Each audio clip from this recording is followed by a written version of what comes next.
Se vier um glória a Deus aí, solta ele. Amém, gente? Não, mas daí a pessoa que está do meu lado vai se escandalizar. Ué, se ele se escandalizar, que levanta e vai embora. Porque só vai ficar aqui quem for cheio da tocha do Espírito Santo de Deus. E você vai sair daqui mais cheio ainda, em nome de Jesus. Glória a Deus. Vamos lá. A chave é quem não encontrou ainda. Faz assim, ó.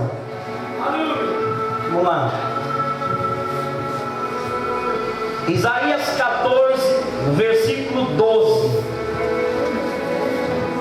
Como caíste do céu, ó estrela da manhã, filho da alva, como foste lançado por terra, tu que debilitavas as nações. Tu dizias no teu coração: eu subirei ao céu, acima das estrelas de Deus, exaltarei o meu trono, e no monte da congregação me assentarei, nas extremidades do norte. Subirei acima das mais altas nuvens, e serei semelhante ao Altíssimo. Contudo serás precipitado para o reino dos mortos, no mais profundo do abismo. Diga glória a Deus. Pode fechar sua Bíblia, em nome do Senhor Jesus.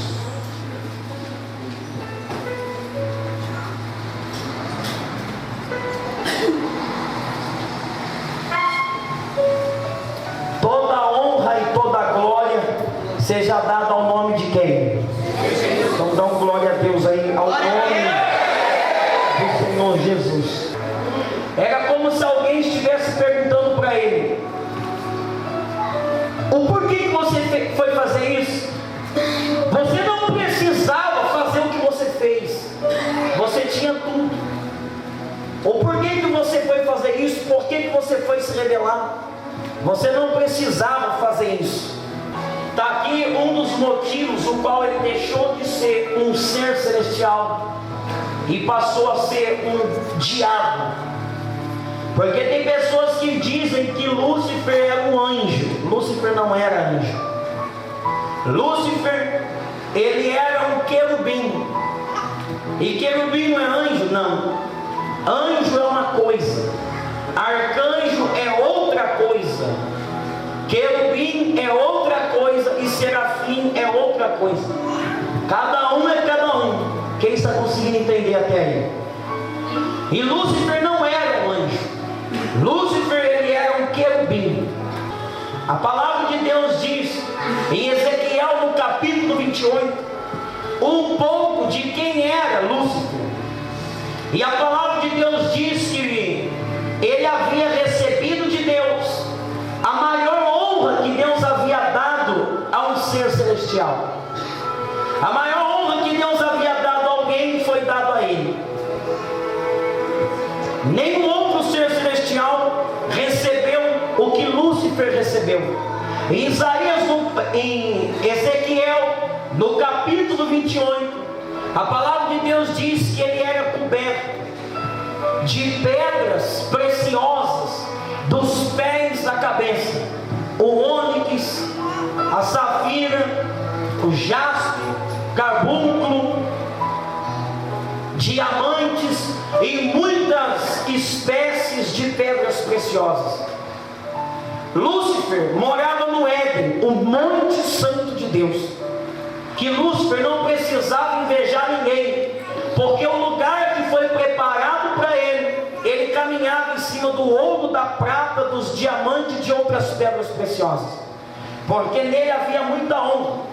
A sua roupa era decorada com pedras preciosas, e os engastes onde encaixavam as pedras preciosas foram preparados com ouro puro de Ufaz. Lúcifer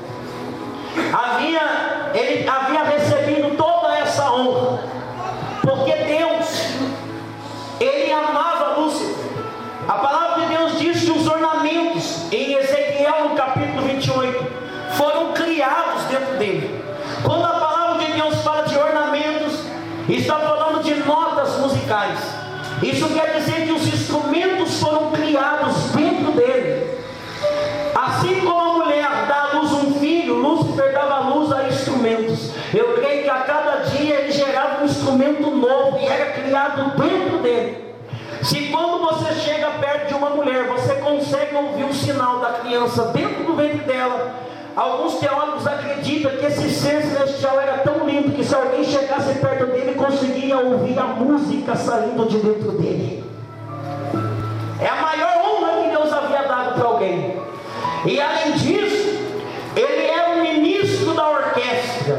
Era ele que ensaiava em louvor ao Criador, um exército de ser celestial à sua direita e outro exército à sua esquerda. E ele ensaiava com esse ser celestial. Parece que nós podemos imaginar. E aí, o que nós vamos louvar hoje? Eu compus mais uma canção para nós adorarmos o nosso Criador. O cargo dele era o que Deus mais gostava, ministro da orquestra. Ele que comandava o louvor no reino dos céus.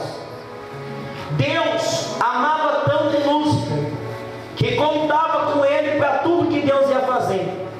Ele pegava, vamos supor que Deus quisesse pegar algo aqui e colocar ali, Deus não fazia isso sozinho. Ele pegava e falava: Lúcifer, vem cá, me ajuda aqui, ó. E Lúcifer ajudava a Deus em tudo que Deus ia fazer.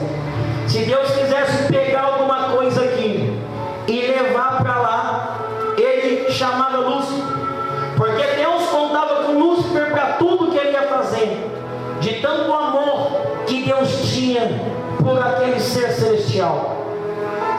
Então ele começou a pensar que ele começou a pensar, já que tudo que Deus vai fazer, ele conta comigo, eu acho que Deus não consegue fazer nada sozinho.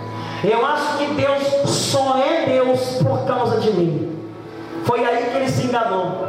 Porque o dia que uma pessoa pensar que Deus precisa de você, acabou o seu ministério. Eu agora estou pregando a palavra de Deus aqui. E se eu colocar no meu coração que Deus precisa de mim para que eu venha pregar a palavra, acabou o meu ministério. Porque Deus não precisa de mim. Por exemplo, eu agora estou aqui, tem alguém pregando a palavra de Deus no meu lugar, lá na minha igreja. E se eu não estivesse aqui, o pastor Alexandre iria dar continuidade na palavra. Se Deus ele quer contar com você, não é porque ele precisa de você. Deus ele contava com Lúcifer não porque precisava de Lúcifer, mas porque ele amava Lúcifer. Ei, meu irmão, Deus trouxe você aqui porque ele quer te usar. Porque ele precisa de você? Não, é porque ele ama você. E é por isso que ele vai passar a te usar a partir de hoje. Mas ele não precisa do homem. Ele não depende do homem para nada. Ele faz tudo pelo poder da sua palavra.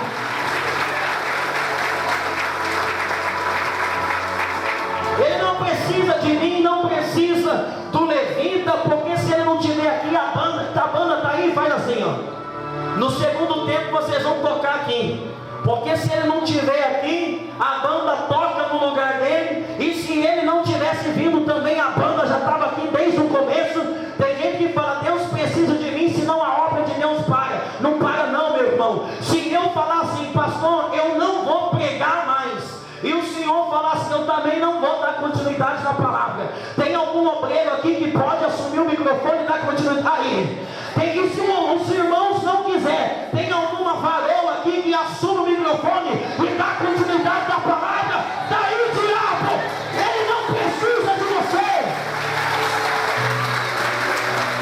Porque existe uma promessa: e passarás os céus e a terra, mas as minhas palavras não passarão. Mas e se ninguém quiser assumir o microfone? Deus vai passar a usar jumento. E se o jumento também não quiser dar continuidade na obra, as pedras clamarão, mas a palavra não para. O diabo pensa que Deus precisa dele, não precisa não. Se prepara. Se você colocar no seu coração a partir de hoje: Deus não precisa de mim, mas eu te agradeço porque Ele me usa através da sua infinita misericórdia. Se prepara.